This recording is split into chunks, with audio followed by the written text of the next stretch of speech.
Bonjour à toutes et à tous. Je vais laisser juste un petit moment pour que tout le monde puisse bien se connecter. Donc, ça semble bien fonctionner pour tout le monde. Je vous remercie de votre présence ce midi pour le webinaire Victoire en cours d'appel pour l'accès aux garderies pour les personnes en demande d'asile.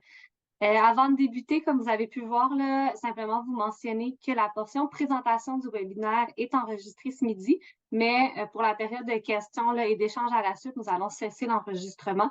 Donc, pour celles et ceux qui préfèrent garder leur caméra fermée le temps de l'enregistrement, il n'y a pas de souci. Vous pourrez les rallumer là, pour le moment des échanges. Nous souhaitons tout d'abord reconnaître là, d'office que l'Observatoire des profilages de l'Université de Montréal ainsi que les organismes collaborateurs pour l'organisation de ce webinaire sont situés en territoire autochtone, lequel n'a jamais été cédé.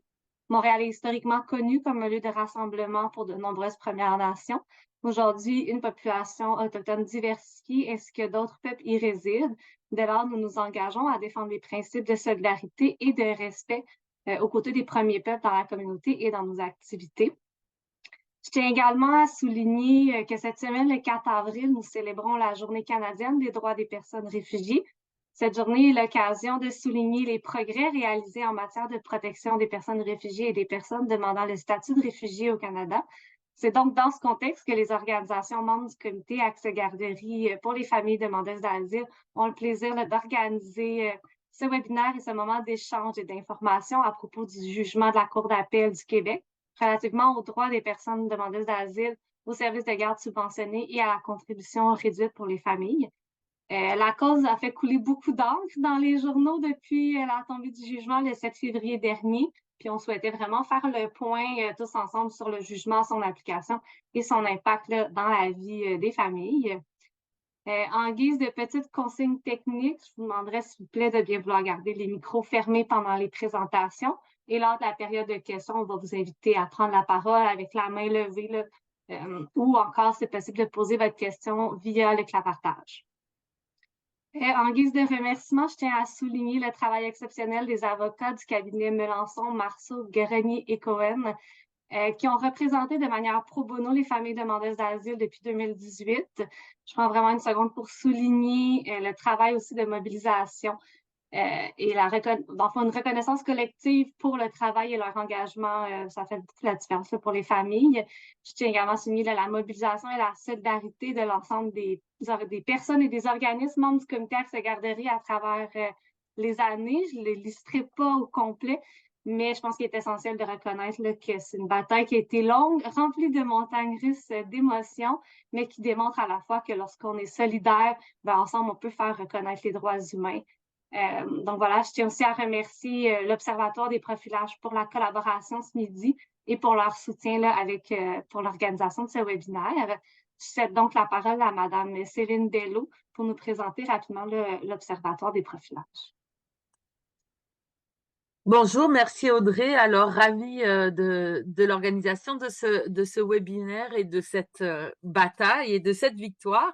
L'Observatoire des profilages, c'est une structure de recherche partenariale qui regroupe une trentaine de chercheurs dans différentes disciplines et une vingtaine d'organismes en défense des droits et plus d'une cinquantaine d'étudiants. Et nous avons comme objectif de travailler à la fois sur les pratiques de profilage, sur les expériences de profilage, mais aussi les moyens de lutter contre les profilages. Voilà, bon webinaire. Merci beaucoup, Madame Bello. Donc, au niveau de l'ordre du jour pour aujourd'hui, on va débuter avec un bref historique. Ensuite, nous aurons le témoignage d'une personne experte de vécu. S'en suivra la présentation de Maître Grenier sur l'état de la situation, la présentation du jugement et son application, suivi également d'une présentation de la professeure Camille Marquis-Bissonnette du département de droit de l'Université du Québec en Outaouais sur les demandeurs d'asile un peu plus largement et le contexte aussi au niveau du droit international et droit des personnes réfugiées. On conclura donc là, également par un second témoignage d'une personne experte de vécu et la période de questions et d'échanges. Voilà, au niveau de l'historique, si on revient, tout a débuté en 2018 lorsque le gouvernement du Québec a décidé de réinterpréter le règlement sur l'accès, pardonnez, règlement sur l'accès à la contribution réduite, retirant par le fait même le droit d'accès aux services de garde subventionnés pour les familles en demande d'asile.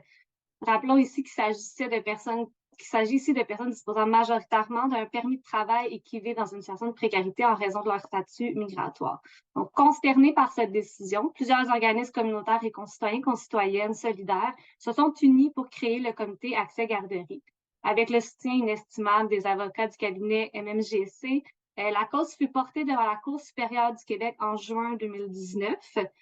À la suite de nombreuses années d'attente et de lutte en raison des aléas du système juridique, le 25 mai 2022, la Cour supérieure a donné raison aux familles en demande d'asile. Toutefois, dès le lendemain, le ministère de la Famille a fait parvenir une directive au milieu de garde indiquant le maintien de l'exclusion et leur intention de porter la cause en appel. Ça a donc maintenu les familles dans une situation de vulnérabilité et il aura fallu attendre 1 an et demi avant l'audition en cours d'appel. Entre-temps, de nombreuses actions de mobilisation citoyenne et de plaidoyer ont été réalisées par le comité et ses membres.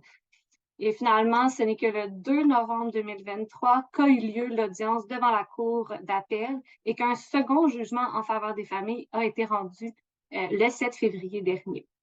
Le jugement permet de mettre fin à près de 6 ans d'exclusion qui auront des impacts significatifs sur les familles. Et pour aborder un peu plus justement l'ampleur de ces impacts et de ce processus-là de longue durée, je cède la parole à Mme Maria pour un bref témoignage.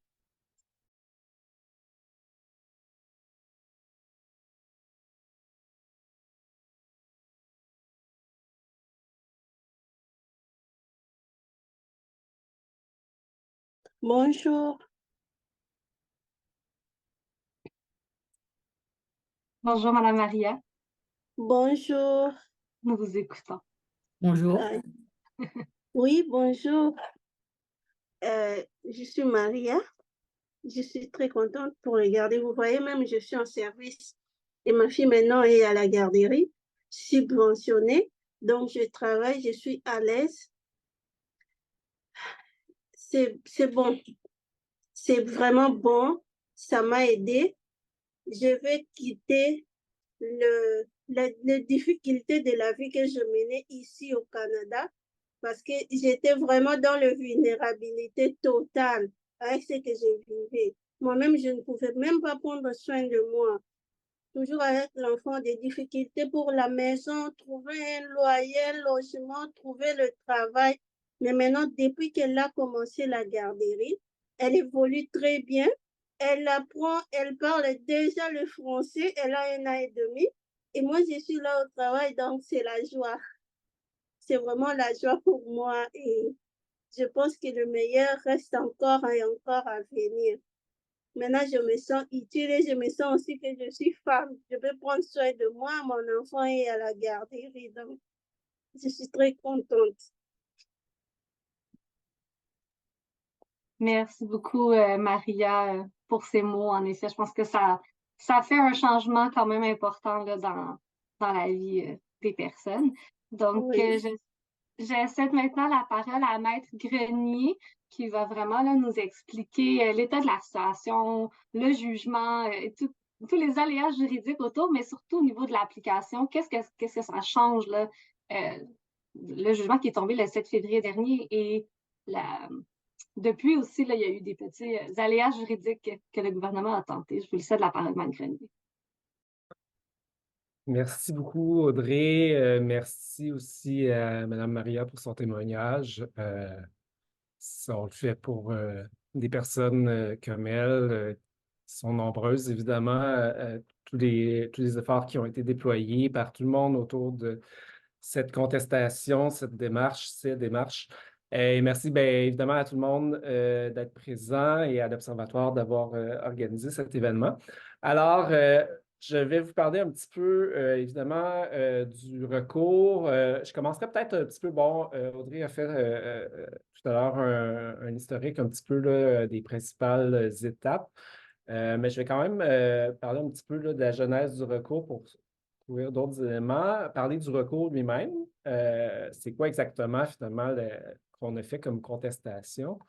Je vais quand même parler un petit peu du jugement aussi de la Cour supérieure, même si on est passé à une autre étape après le jugement de la Cour d'appel et décrire ce qui s'est produit un peu par la suite et peut-être ce qui s'en vient après pour l'avenir. Alors, commençons avec la genèse du recours. Bon, Audrey en a déjà parlé un petit peu. On sait que, en fait, ce qu'on sait, c'est qu'avant la directive qui a été émise par le ministère de la Famille en avril 2018, généralement, il y avait une certaine reconnaissance, est-ce qu'elle était totale, peut-être pas, mais il y avait une reconnaissance de l'admissibilité de parents demandeurs d'asile à ce qu'on appelle la contribution réduite pour, pour accéder à une garderie, à un service de garde, et qui concrètement, finalement, donne accès à des services de garde subventionnés. Donc, il y avait même des communications du ministère de la Famille en 2015 qui expressément reconnaissaient l'admissibilité des demandeurs d'asile avec permis de travail.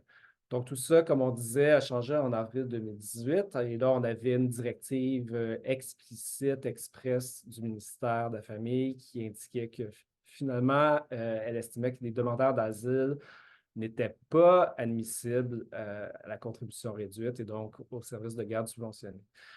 Comment ça a commencé pour nous? Peut-être je ne me suis pas présenté peut-être plus longuement. Bon, mon nom est Guillaume Grenier, je suis avocat ici chez MMGC et on a fait le recours avec ma collègue qui peut malheureusement pas être avec nous aujourd'hui, qui est prise en audition, Maître Sybille Ataoul. Donc, on a fait le recours ensemble et évidemment avec toute la collaboration du comité Accès Garderie et tous les gens qui ont travaillé autour de ça. Donc, on a constaté évidemment cette situation-là dont on a parlé, d'inadmissibilité. Et on s'est demandé ce qu'on pouvait faire. Est-ce que c'était possible d'intenter un recours et quelle forme il pouvait prendre? Alors, évidemment, tout part quand on conteste quelque chose qui émane d'une loi et d'un règlement, tout part de cette loi et de ce règlement. Donc, dans le cas qui nous concerne, on a la loi sur les services de garde éducatifs à l'enfance et on a un règlement sur la contribution réduite. Donc, le travail était concentré sur ces deux instruments-là. Donc, dans le règlement, on a un article qui est le fameux article 3 du règlement sur la contribution réduite qui établit des catégories de parents qui sont admissibles au paiement de la contribution réduite. Donc, concrètement, qui peuvent avoir accès aux services de garde subventionnés. Donc, on a une série de catégories comme ça dans cet article. Ça couvre les citoyens canadiens, les résidents permanents, des étudiants étrangers, des personnes reconnues comme réfugiés ou personnes à protéger et quelques autres catégories. Et aussi une catégorie peut-être un petit peu plus ouverte, mais peut-être pas finalement, de personnes qui séjournent au Québec principalement afin d'y travailler et qui sont titulaires d'un permis de travail. Donc, dans le passé, on a jugé que les demandeurs d'asile pouvaient s'insérer dans cette catégorie-là et à partir d'avril 2018, non. Alors, une fois que le recours a été mis sur la table, si vous voulez, évidemment, quand on fait un recours en justice, il faut qu'il y ait une partie qui agisse en demande. Donc, une partie qui demande. Et là, on peut pas, c'est pas n'importe qui peut agir en justice. La personne doit avoir ce qu'on appelle en langage juridique un intérêt suffisant. Ça veut dire qu'il faut qu'elle soit concrètement affectée, cette personne-là. Donc, il s'agissait de trouver des personnes en demande d'asile qui étaient concrètement affectées et qui étaient évidemment d'accord pour porter en quelque sorte ce recours, si vous voulez. Donc, finalement, le recours s'est fait avec Mme Bijou Sibowa-Kanyinda, qui était la demanderesse, qui était une demandeuse d'asile, évidemment, et qui s'était vue refuser l'accès aux services de garde subventionnés parce qu'elle était une demandeuse d'asile. Donc, le recours a été intenté en 2019, la première version en mai. Et si je résume là, assez rapidement la nature du recours, on essayait différentes approches pour contester donc cette exclusion des demandeurs d'asile dans le règlement. Et pour pouvoir, parce qu'on ne sait jamais qu'est-ce qu'un juge, qu'est-ce qu'un tribunal peut retenir, peut estimer plus convaincant.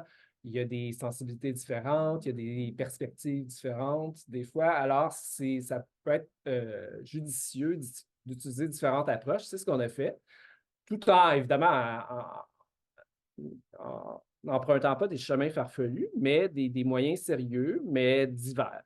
Alors, ce qu'on a fait, on a d'abord dit que le règlement, dans le fond, dans les faits, n'excluait pas les personnes demandeurs d'asile. Donc, en quelque sorte, le ministère faisait une mauvaise interprétation en avril 2018 quand il a dit que ces personnes n'étaient plus admissibles.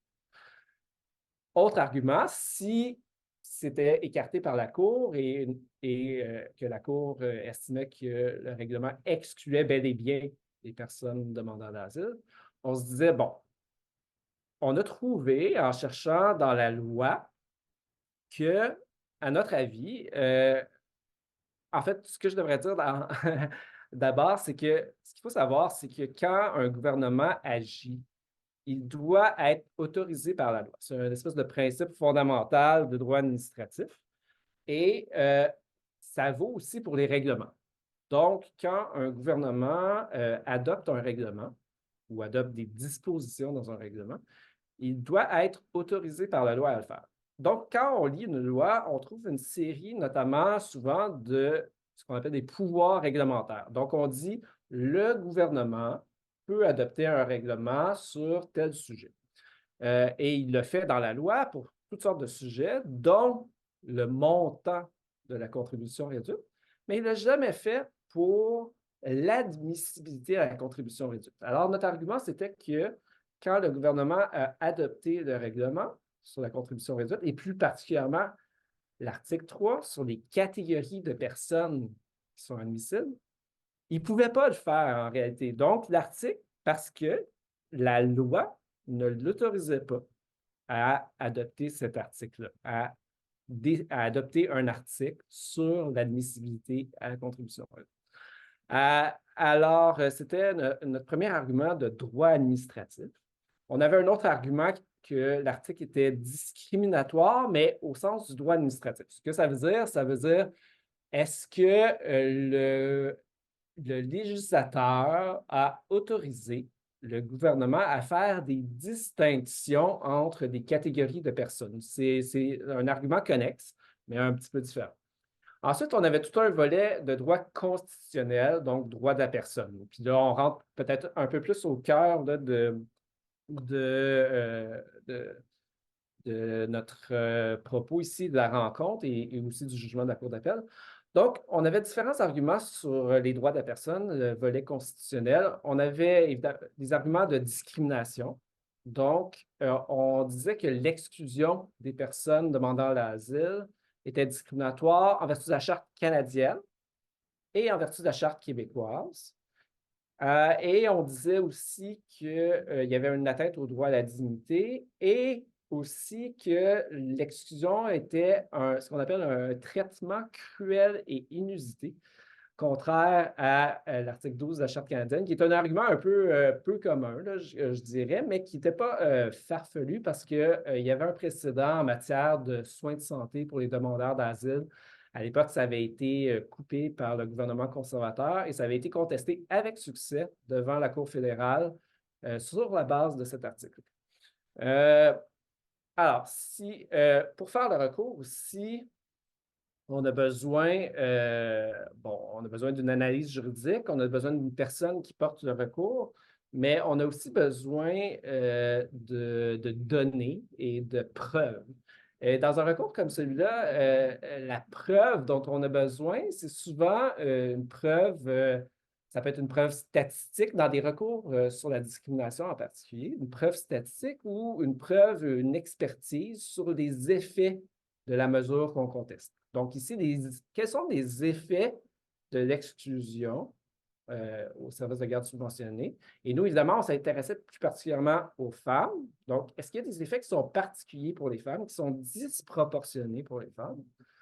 Est-ce qu'il y a des effets particuliers sur les femmes demandeurs d'asile, les demandeurs d'asile et aussi plus particulièrement la sous-catégorie des femmes demandeurs d'asile? Donc, quels sont ces effets-là? On a très heureusement eu la collaboration de la Dr. Gillian Lee, qui est professeure à McGill à la School of Social Work, qui a produit une expertise sur précisément ces questions-là. Donc, c'était une expertise qui était à la fois une revue de la littérature scientifique et aussi un résumé de recherches empiriques qu'elle-même a menées auprès de demandeurs d'asile. Et donc, ça a été absolument central comme élément dans le recours, cette preuve, cette expertise appuyée de la littérature scientifique. On a eu par la suite, on a eu aussi l'intervention de la Commission des droits de la personne, qui était très bien reçue par nous, évidemment, d'avoir le soutien comme ça d'un acteur institutionnel dans un dossier comme celui-là. Évidemment, la Commission des droits de la personne, elle, sa spécialité, c'est la Charte québécoise. Donc, elle se concentrait sur ce volet-là. Et elle a participé là, donc tout le long du processus en cours supérieur et en cours d'appel. Alors, si je me penche rapidement sur la Cour supérieure, le jugement de la Cour supérieure, avant de parler du jugement de la Cour d'appel, ça montre qu'il faut parfois poursuivre les démarches à un stade plus avancé pour pouvoir avoir gain de cause sur ce qui nous intéresse. Donc, à la Cour supérieure, on était devant un juge, le juge Marc Saint-Pierre, qui est issu là, du monde du droit du travail, comme nous, en fait. Ma collègue et moi, Sybille Ataoul, et moi, nous sommes principalement des avocats en droit du travail, mais aussi en droit de la personne plus largement. Donc, en droit à l'égalité, qui est comme le cœur un petit peu du dossier ici. Alors, devant la Cour supérieure, on avait un premier écueil qui n'était pas nécessairement, qui était quand même pas évident, parce que la situation, Mme Kanyinda, qui portait le recours, elle avait évidemment, elle avait été reconnue réfugiée après le dépôt du recours et avant les audiences à la Cour supérieure.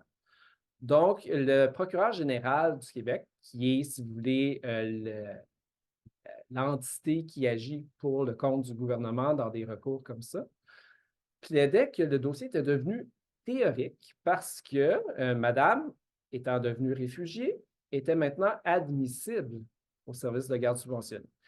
Le juge a écarté ce moyen-là, si vous voulez. Il a dit oui, d'accord, il est entre guillemets théorique en ce sens que Madame, la demanderesse elle-même, a maintenant accès, mais je vais quand même me saisir, je vais exercer ma discrétion et je vais me saisir du recours parce que c'est une question importante et que si on en somme, si on ne la traite pas maintenant dans ce cadre-là, peut-être qu'on ne la traitera jamais parce que c'est des situations qui sont susceptibles de se présenter un peu de la même façon. Dans d'autres cas, on a une situation initiale, avec le passage du temps, ça change, mais là, si à chaque fois, on devait mettre de côté le dossier parce que la personne change de statut, ben, on ne trancherait jamais des questions importantes de droit de la personne, notamment, qui se présentent. Alors heureusement, il s'est saisi du recours.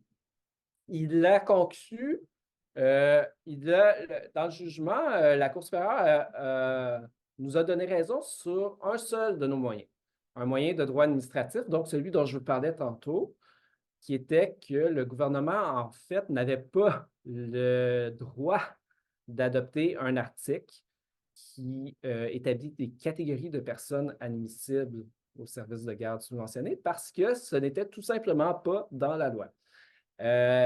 Donc, on n'a pas donné au gouvernement un pouvoir d'adopter un règlement là-dessus. Il a écarté nos autres moyens, notamment nos moyens de discrimination fondés sur la charte. Il a estimé qu'il était lié par un jugement de la Cour suprême de 1993 qui s'appelle Symes. Et c'était une affaire qui portait où une femme contestait en fait, ce qui était en jeu, c'était la possibilité de déduire des frais de garde d'enfants à titre de dépenses d'entreprise. Et elle estimait qu'elle subissait un traitement discriminatoire en sa qualité de femme, mais plus particulièrement, si on veut, de femme entrepreneur. Et le recours avait été écarté, avait été sans succès parce que, en gros, le tribunal concluait qu'il n'y avait pas de preuve sur la proportion des frais de garde assumés par les femmes. Et là, le juge nous dit, ben ici non plus, on n'a pas de preuve sur la proportion des frais de garde assumés par les femmes, donc on ne peut pas voir la discrimination. On contestait aussi. Donc, ça, c'est pour la discrimination fondée sur le sexe. Est-ce qu'il y a des effets disproportionnés sur les femmes par rapport aux effets sur les hommes? Mais on plaidait aussi que, évidemment, que c'était discriminatoire sur la base d'autres motifs. Donc, en plus du motif du sexe, on disait que c'était discriminatoire sur la base de la citoyenneté, c'est-à-dire que les demandeurs d'asile étant non-citoyens, on les traitait différemment parce qu'ils étaient non-citoyens. Le juge là-dessus nous dit, ah non, ce n'est pas une discrimination du fait d'être non-citoyen parce que d'autres non-citoyens ont, eux, accès aux services de garde subventionnés, par exemple, des résidents permanents ou d'autres, des réfugiés, etc. Donc, des gens qui ne sont pas citoyens. Nous, on estimait que c'était mal fondé parce que la jurisprudence établit qu'on n'a pas nécessairement, une mesure discriminatoire n'a pas nécessairement à toucher tous les membres d'un groupe protégé pour être discriminatoire. Par exemple, si on a quelque chose qui affecte les femmes en lien avec, par exemple, les congés de maternité, ce n'est pas parce que toutes les femmes sont affectées par une mesure que ce n'est pas de la discrimination fondée sur le sexe. Ça peut être donc très bien de la discrimination fondée sur le sexe, même si ça affecte une sous-catégorie d'un groupe. Et on disait aussi que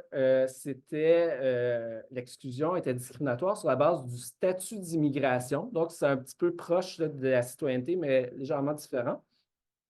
Mais ce qu'il faut savoir ici, c'est qu'en vertu de la Charte canadienne, quand on allègue qu'une mesure, qu'une loi, qu'un règlement est discriminatoire, il faut se fonder donc sur un motif de discrimination, le sexe. Dans d'autres cas, ça peut être l'âge, la religion, etc. Et il y a une série comme ça de motifs qui sont dans la Charte. Mais on peut aussi reconnaître ce qu'on appelle des motifs analogues. Donc, ce n'est pas dans la Charte, ce n'est pas écrit dans la Charte, mais on estime que ça ressemble et donc on doit les traiter de la même façon. Et c'est ce qu'on disait par rapport au statut d'immigration. On disait que c'était un motif analogue, comme la citoyenneté a déjà été reconnue comme motif analogue. Et ça n'a pas été accepté par le juge. Il y avait certaines décisions qui considéraient que le statut d'immigration n'est pas un motif analogue parce qu'il peut changer. Or, selon certains, le fait qu'une caractéristique ne soit pas immuable empêcherait de la reconnaître comme motif analogue.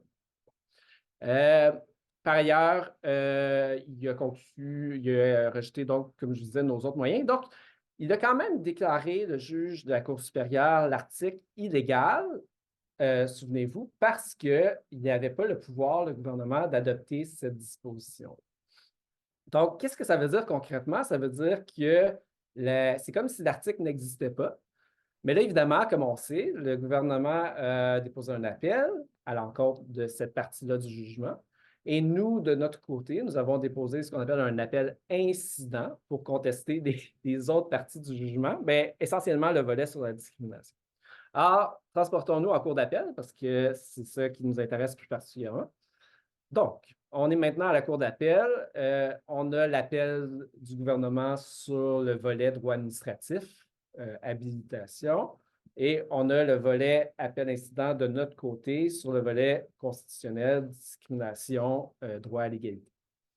Donc, quand la Cour a rendu son jugement, le 7 février 2024, elle a finalement accueilli les deux appels. C'est-à-dire, elle a accueilli l'appel principal du gouvernement et elle a accueilli notre appel incident sur la question de la discrimination fondée sur le sexe. Alors, allons-y.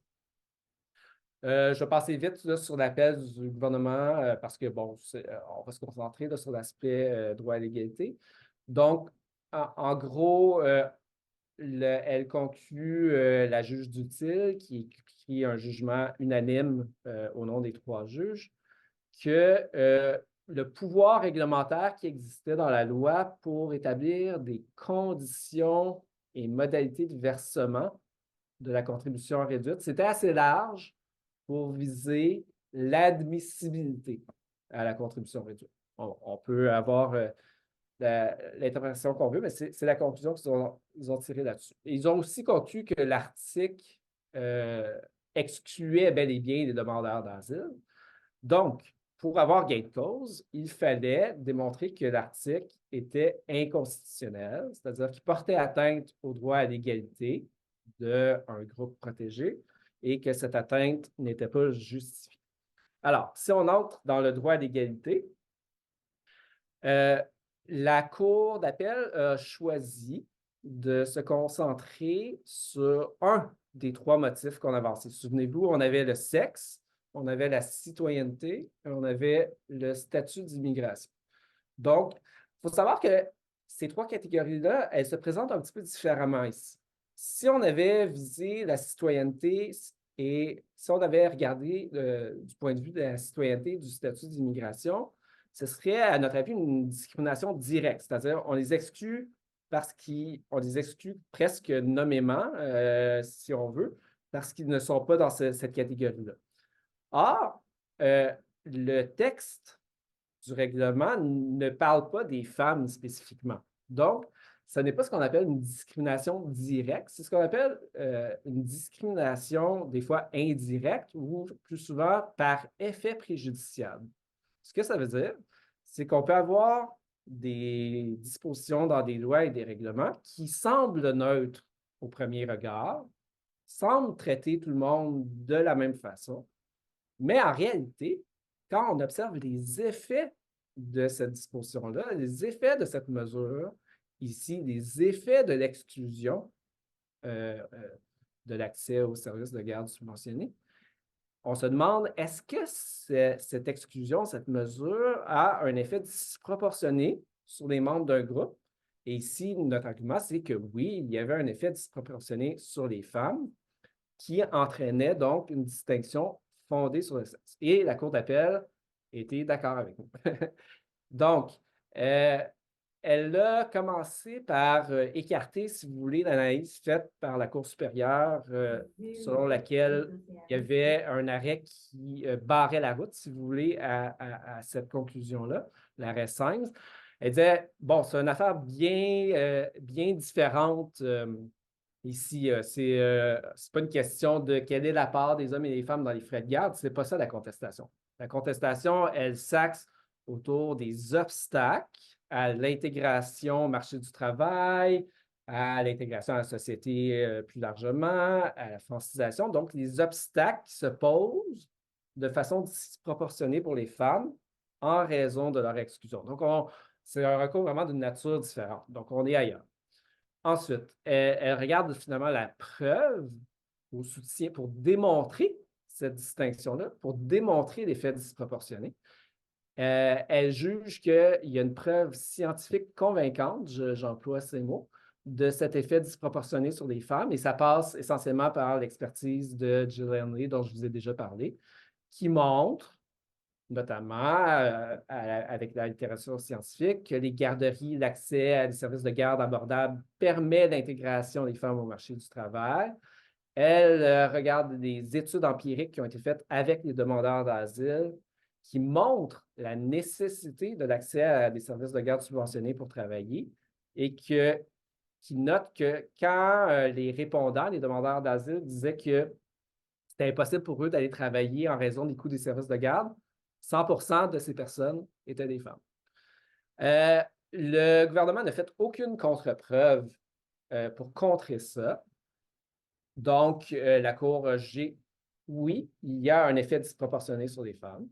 Et dans un deuxième temps, elle dit qu'il y a cette distinction-là, d'abord, mais aussi cette distinction renforce et perpétue le désavantage historique qui est vécu par les femmes qui souhaitent participer au marché du travail.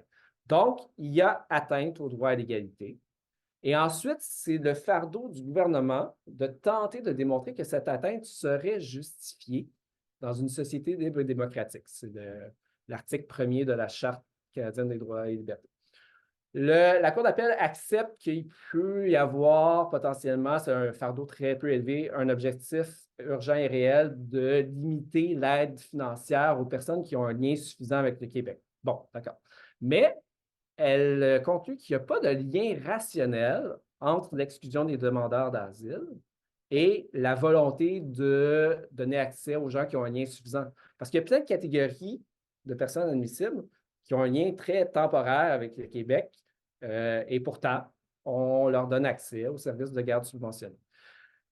Donc, elle conclut aussi que l'atteinte n'est pas minimale et qu'il n'y a aucun effet bénéfique qui est soulevé par le gouvernement de l'exclusion d'un point de vue de politique législative, alors que les effets préjudiciables, eux, sont démontrés de façon claire.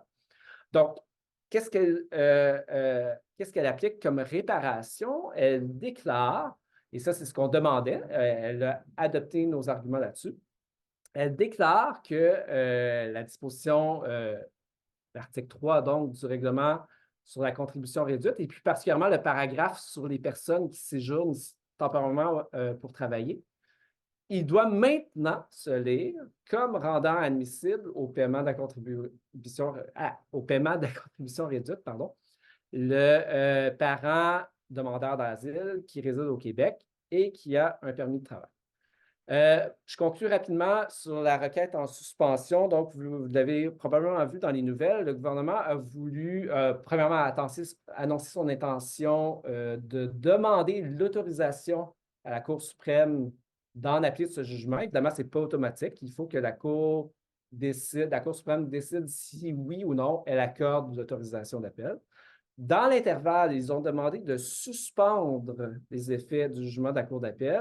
Ça a été rejeté récemment par la juge Weitzman de la Cour d'appel qui a jugé qu'il n'y avait pas de démonstration d'un préjudice irréparable par le gouvernement parce que, bon, le jugement de la Cour d'appel ne force pas le gouvernement à créer dans l'immédiat des places. Il donne accès aux personnes demandant l'asile. C'est tout ce qu'il fait. Mais c'est beaucoup, mais c'est tout ce qu'il fait. Elle constate que le système a déjà du retard là, sur la création de places, puis ça ne serait pas comblé avant que la Cour suprême se prononce. Donc, il n'y a pas une espèce d'urgence, d'un préjudice irréparable entre maintenant et le moment où la Cour suprême va se prononcer. Alors, elle rejette la demande en suspension, de sorte que le jugement continue de s'appliquer, hein, parce que peut-être que je ne l'ai pas souligné, mais le jugement était exécutoire immédiatement dès qu'il a été rendu.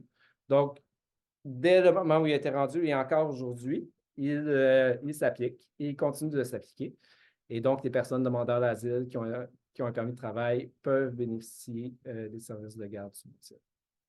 Je crois que mon temps file, alors je vais m'arrêter ici, puis on pourra aborder dans la période de questions d'autres sujets éventuellement.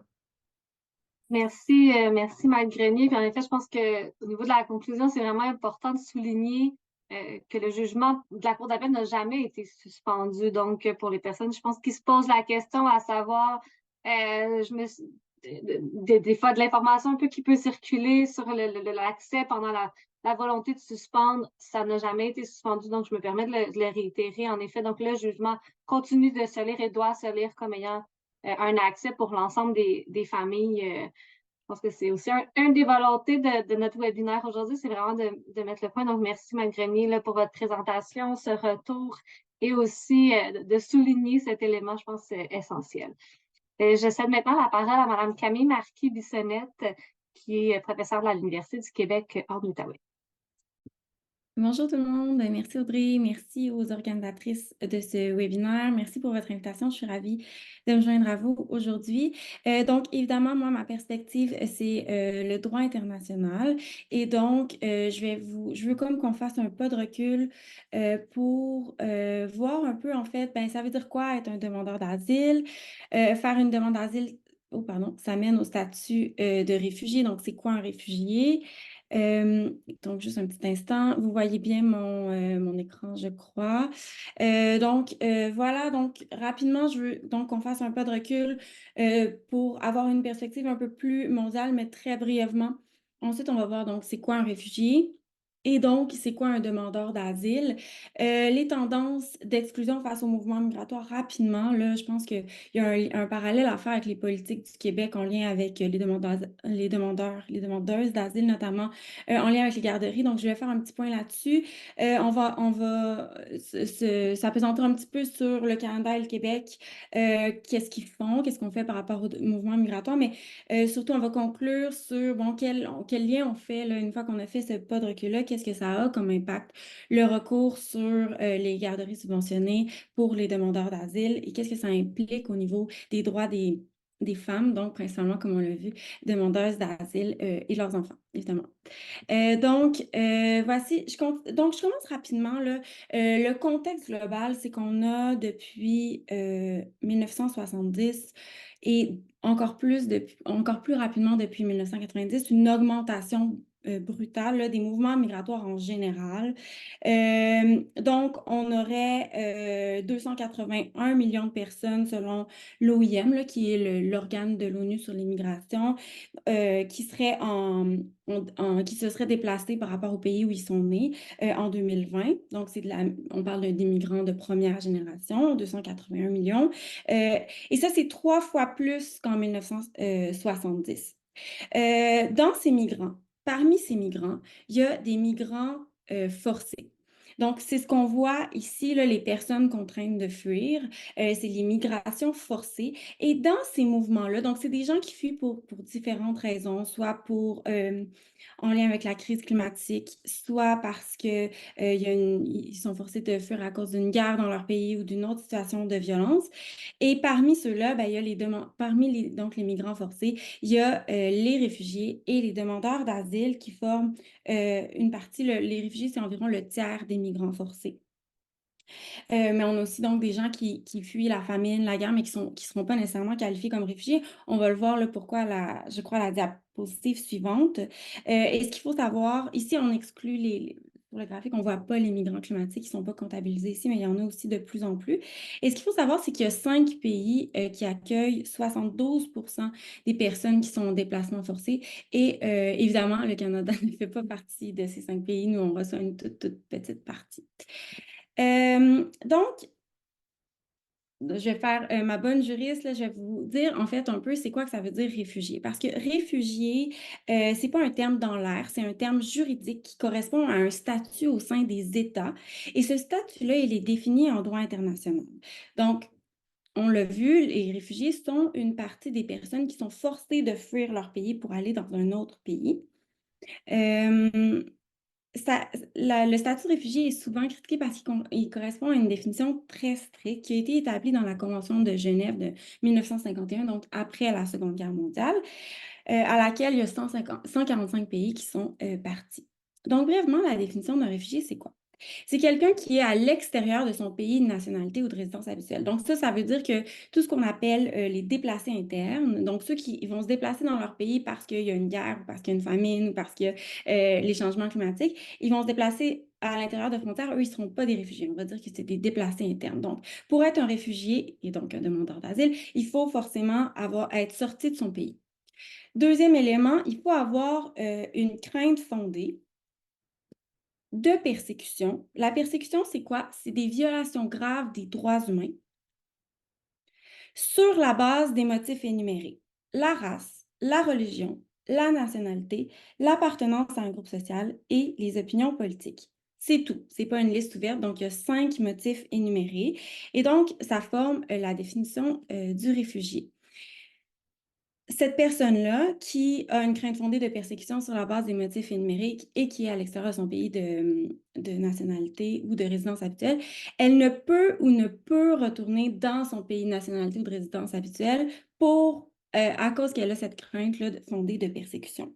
Et donc, si une personne rencontre l'ensemble de ces 5 conditions-là, elle pourrait se voir accorder le statut de réfugié, qui va être accordé par les États. Au Canada, on a aussi le statut de personne à protéger. Donc, on a comme 2 statuts dans la loi. On a pour les auxquels peuvent prétendre les demandeurs d'asile. Donc, le statut de réfugié donc, qui obéit à cette définition-là, et le statut de personne à protéger qui est plus large. C'est une personne qui est à risque de torture ou qui a une menace pour sa vie si elle retourne dans son pays d'origine. Le statut, donc la Convention de Genève qui définit ce qu'est un statut de réfugié, ne définit pas ça vient avec quel droit. Dans le fond, tout ce qu'elle dit, c'est voici ce qu'est un réfugié, la définition que les États doivent adopter, ou disons le minimum de définition que les États doivent adopter. Et elle prévoit aussi de manière centrale que les personnes qui demandent l'asile ou qui sont définies comme des réfugiés ne peuvent pas être retournées, ne peuvent pas être refoulées à l'extérieur des frontières s'il y a une menace pour leur vie ou leur sécurité dans le cas où ils sont refoulés. Mais pour le reste, tout ce qui est traitement, tout ce qui est droit, ça va être gouverné par le droit national et par les droits humains, le droit international des droits humains, mais pas par le droit international des réfugiés qui est assez minimal là, dans ses exigences. Donc, si on revient au Canada, donc les personnes demandant, les réfugiés qu'on voit ici, ils obtiennent le statut de réfugié de deux façons. On a les réfugiés réinstallés. Eux, c'est des gens qui se sont vus attribuer le statut de réfugié à l'extérieur des frontières. Et ça, c'est quand, par exemple, le Canada dit, ah, on va accueillir, je ne sais pas, 2000 réfugiés pour contribuer à l'effort mondial en lien avec telle crise. Donc, souvent, c'est des gens, en général, là, quand le Canada fait ça, ça va être ce qu'on va dire des réfugiés réinstallés, donc des gens qui ont déjà le statut. Et là, on en sélectionne, on en fait venir un certain nombre. Ils arrivent ici, ils ont directement le statut de résident permanent. L'autre catégorie de personnes qui sont appelées à devenir des réfugiés au Canada, c'est les demandeurs d'asile. Les demandeurs d'asile, eux, ils arrivent au Canada parce qu'ils veulent obtenir l'asile. Obtenir l'asile, donc être réfugié pour avoir une protection internationale, donc être dans un État qui va prendre soin d'eux et qui va pouvoir les accueillir sur son territoire. Mais donc, en franchissant les frontières, ils ne l'ont pas, le statut de réfugié, contrairement aux réfugiés réinstallés. Donc, ils arrivent ici et là, ils font une demande d'asile. Donc, un demandeur d'asile, c'est virtuellement la même catégorie de personnes qu'un réfugié ou une personne à protéger, sauf que c'est une personne qui n'a pas encore le statut. Donc, tant que la commission de l'immigration et du statut de réfugié n'a pas statué au terme d'une audience où la personne va pouvoir témoigner. Donc, tant qu'elle n'a pas statué sur le statut de cette personne-là, on considère que cette personne-là est un demandeur d'asile à partir du moment où elle soumet sa demande jusqu'au moment où la commission statue. Aujourd'hui, ça prend un délai d'environ 2 ans pour obtenir une audience devant la commission du statut de réfugié qui détermine si vous allez être un réfugié ou non. Donc, c'est très long. En attendant, vous pouvez obtenir un permis de travail comme demandeur d'asile, vous pouvez obtenir un permis de travail au fédéral. Donc, le fédéral prévoit une procédure de 45 jours, mais la plupart des demandeurs d'asile ne sont pas admissibles. Ça peut prendre plus d'1 an avant d'obtenir un permis de travail du fédéral. En attendant, c'est le Québec qui fournit une aide financière de dernier recours, qui est en fait l'aide sociale. Donc, les demandeurs d'asile peuvent faire une demande d'aide sociale pour subvenir à leurs besoins en attendant d'avoir le permis de travail, puisque là, on a 2 paliers de gouvernement, donc qui ne sont pas nécessairement arrimés. Et donc, c'est le Québec qui s'occupe, en fait, de ce montant-là qui va être très minime, là, qui va être alloué. Donc, on parle de 807 $ par adulte là, par mois à l'aide sociale, donc qui va être attribué aux demandeurs d'asile. Et ça, c'est un peu la source de la frustration du Québec, c'est que en fait, dans les champs de compétences, c'est le Canada qui a la compétence pour l'immigration, mais c'est le Québec qui assume une partie des frais. Ce qu'il faut savoir, c'est que le taux de réussite devant la Commission de l'immigration et du statut de réfugié, donc les gens qui vont déposer une demande d'asile et qui vont obtenir le statut, est très élevé. C'est 72 % en 2023 qui obtiennent le statut de réfugié. Ça veut dire que la plupart des demandeurs d'asile qui attendent pendant 2 ans pour avoir, ou plus de 2 ans pour avoir le statut, mais souvent, ils vont se voir accorder le statut de réfugié. Et donc, ils vont devenir des personnes formant part entière de notre société. On va y revenir tantôt. Donc, à la suite de l'augmentation des migrations ces dernières années, partout dans le monde, on a vu se développer des mouvements d'extrême droite anti-migration. qui, même chez les personnes plus modérées politiquement, amplifie une posture de méfiance envers l'autre, l'étranger. Il y a aussi, en plus de ça, une méconnaissance de la réalité des migrants et tout particulièrement des demandeurs d'asile qui arrivent particulièrement vulnérables en termes de trauma puis de parcours qu'ils ont dû traverser pour venir jusqu'ici. Donc, il y a différentes choses qui se disent sur les migrants. On a peur qu'ils fragilisent notre économie, qu'ils prennent nos emplois. On a peur pour notre culture, ça, on l'entend beaucoup. On a peur pour l'économie parce que justement, tu sais, on leur fournit certains services. Donc, il y a beaucoup ce discours-là. On l'entend aussi au Québec, une inquiétude économique là, qui est beaucoup mobilisée, linguistique aussi, notamment là, au regard de la division des compétences là, constitutionnelles, le partage des compétences constitutionnelles dont je vous parlais tantôt. Et selon moi, c'est de là que vient notamment la posture, notamment du gouvernement québécois, notamment face aux garderies. Je veux encore une fois qu'on fasse un peu de recul pour voir dans le monde où est-ce qu'on se situe comme Canada ou comme Québec face au mouvement migratoire. Donc, ici, on voit les pays avec les points qui accueillent le plus de réfugiés dans le monde. L'exemple de la Turquie est le plus flagrant. Là, il y a 3,6 millions de réfugiés en Turquie sur une population de environ presque 85 millions, donc c'est 4% de leur population. Ici, au Québec, en 2022, il y a 28 000 personnes, 272 qui ont reçu le statut de réfugié après avoir présenté une demande d'asile.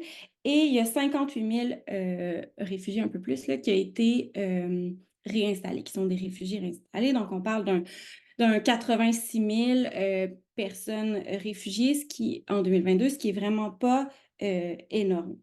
Selon l'estimation du 1er janvier 2023, le Québec accueille 57% des demandeurs d'asile présents au Canada et 16%, et voilà, donc 57%.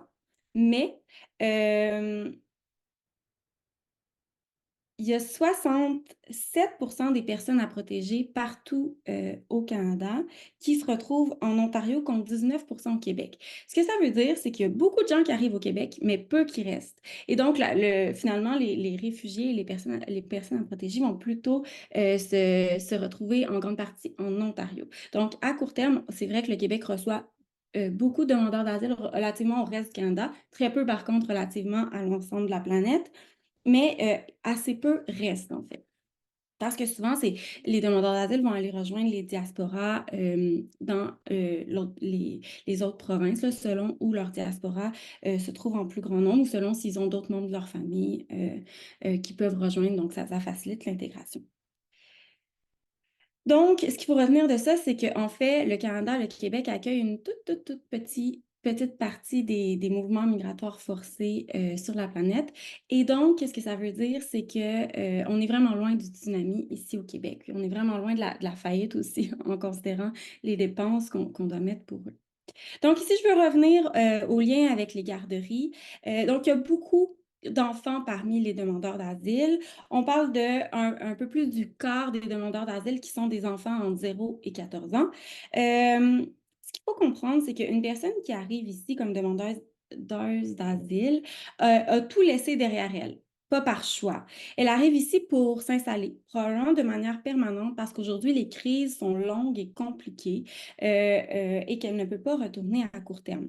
Cette personne-là, elle n'a pas de repère, elle a quitté son pays dans un contexte souvent traumatique, sinon du moins pas idéal, et son parcours a été tortueux et long. Donc, on parle d'avoir fait la route, passer les frontières, vécu possiblement dans des camps de réfugiés, traversé, possiblement avoir été détenue. Et quand elle arrive ici, elle n'a pas les grands-parents pour garder les enfants. Donc, évidemment, souvent, les personnes âgées restent derrière. Et donc, c'est très rare que la maman qui arrive va arriver avec toute sa famille ou va arriver du moins avec un réseau de soutien. Quand elle arrive, qu'est-ce qu'elle doit faire? Elle doit d'abord faire des démarches administratives pour se loger, faire les cartes d'assurance maladie, les autres démarches auprès de l'État, le numéro d'assurance sociale. Elle doit faire une demande pour l'aide de dernier recours. Elle doit faire possiblement les reconnaissances de diplôme, inscrire ses enfants à l'école, peut-être s'inscrire elle-même à des études. Si cette personne-là ne parle pas français, elle doit ensuite aller en francisation. Et sinon, elle doit travailler une fois qu'elle va avoir reçu le permis de travail. Mais les enfants, dans tout ça, s'ils ne vont pas à l'école, ils sont où? Bien, sans accès à un milieu de garde subventionné, souvent les demandeurs d'asile disent qu'ils n'envoient pas du tout en fait leurs enfants à la garderie ou ils ne les envoyaient pas avant de pouvoir y avoir accès parce qu'ils ne sont pas en mesure de payer une garderie non subventionnée. Et donc, souvent, c'est les femmes qui vont rester à la maison. Quand on parle des femmes, on parle de 44,7% des des demandeurs d'asile qui sont des femmes en 2017. Donc, les femmes vont rester à la maison. Rester à la maison, ça veut dire quoi? Ça veut dire un revenu de moins. Ça veut dire qu'elles n'ont pas d'occasion d'apprendre la langue ou alors qu'elles ne vont pas aller en francisation parce qu'elles n'ont pas de garderie, donc pas d'occasion d'apprendre la langue. Et elles vont demeurer isolées. Elles vont avoir plus de difficultés à s'intégrer. Elles vont être dépendantes de l'aide de dernier recours également. Donc, accorder l'accès aux garderies au même coût que les citoyens, les citoyennes, les résidents permanents, ça permet de donner aux femmes l'occasion de s'intégrer, de survivre, de mieux vivre. Ça permet aussi de partir sur des meilleures bases et ça, c'est pas banal. Ça facilite aussi l'intégration des enfants qui sont pas encore d'âge scolaire. Les enfants vont apprendre très vite la langue, la culture, ils vont se faire des nouveaux amis dans un milieu de garde si ils peuvent avoir la chance d'y avoir accès. Donc, ça a une instance sur plein d'autres droits. En fait, je vous disais que la Convention sur les réfugiés ne prévoit pas les droits qui sont prévus pour les réfugiés, mais ces droits-là sont protégés par les chartes. On l'a vu tout à l'heure, et sont protégés aussi par le droit international des droits humains. Et on parle de quoi? On parle d'instances sur le droit à l'égalité, sur les droits socio-économiques, sur la santé mentale aussi de ces femmes-là qui arrivent parfois très isolées. Donc, je veux conclure ici. J'ai mis un petit graphique ici simplement pour vous dire, les réfugiés sont parmi les migrants qui s'intègrent le mieux, même s'ils n'ont pas choisi d'être ici. Donc ici, le graphique montre le sentiment d'appartenance des réfugiés à leur société d'accueil versus ceux des Canadiens de naissance. Donc, simplement pour vous dire que souvent, les demandeurs d'asile qui arrivent ici sont appelés à rester. Comme je vous ai dit, les crises sont longues et complexes. Et donc, ils sont appelés à devenir des citoyens à part entière, éventuellement, on leur souhaite du moins. Dans un monde où les mouvements migratoires ne sont pas sur le point de s'atténuer, je pense que le Canada et le Québec doivent faire leur part. Il faut aussi voir les demandeurs d'asile comme un atout pour la société. Ce sont des personnes extrêmement résilientes et il ne faut pas oublier non plus qu'on est en plus dans un contexte de pénurie de main-d'œuvre. Et dans ce sens-là, je pense qu'ils doivent être accueillis dans la dignité et traités comme des égaux. Donc, ça clôt ma partie et je serai ravie de répondre à vos questions si vous en avez. Et là, j'arrête le partage une petite seconde. Voilà, merci. Merci beaucoup, Mme Marquis-Bissonnette, pour la présentation. Je cède maintenant la parole à Mme Mercredi Aliancia pour un témoignage justement sur l'impact du jugement sur votre parcours et sur à toute l'experte de vécu. Et bonjour, je vais faire une simple présentation. Mon nom c'est Aliancia Mercredi, je suis une demandeuse d'asile. Je suis arrivée au Canada en décembre 2021. Mais à mon arrivée, mon but, c'était quoi? C'était arriver au Canada et trouver une garderie pour ma fille parce qu'en fait, je suis arrivée avec une fille qui avait en ce moment-là 3 ans et je pensais que j'allais pouvoir trouver une garderie pour ma fille après pour aller apprendre le français et une formation professionnelle. Parce qu'en fait, j'étais arrivée enceinte. Je me disais que je vais en profiter ce temps-là pour apprendre le français et faire une formation. Mais après avoir arrivé dans le pays, mais ce n'était pas vraiment le cas parce que quand je suis arrivée, je commence à demander les gens comment je peux mettre ma fille dans une garderie. Tout le monde m'a dit qu'une garderie, je dois payer une garderie privée et qui coûtait comme $40 ou $43 comme ça, dépend de la garderie.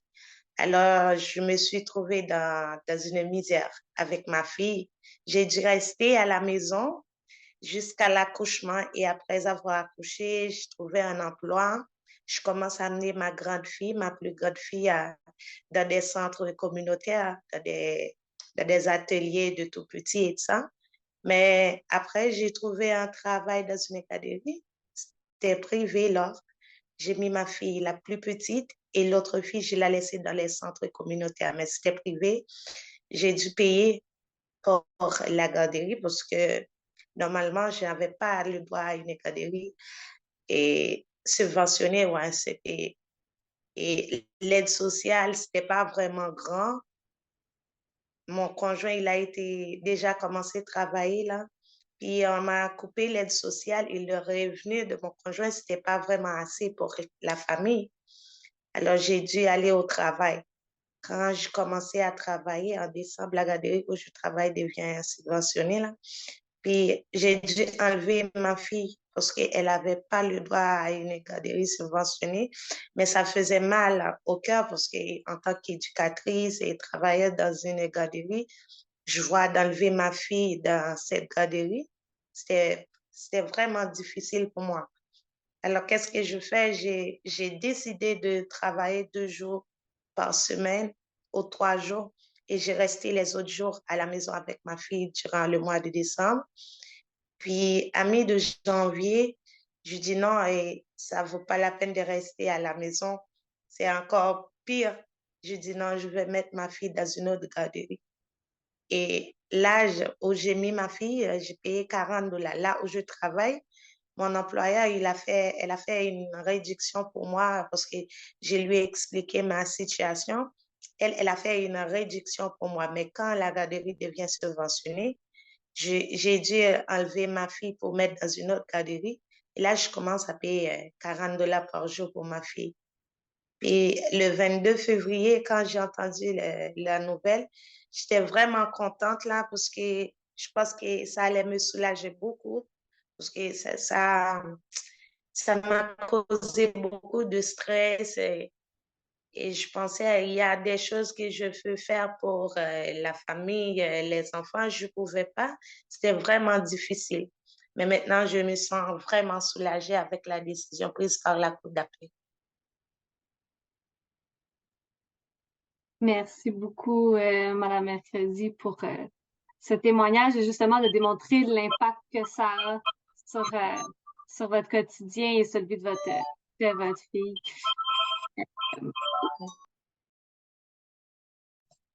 Parfait. Merci à l'ensemble de nos panélistes.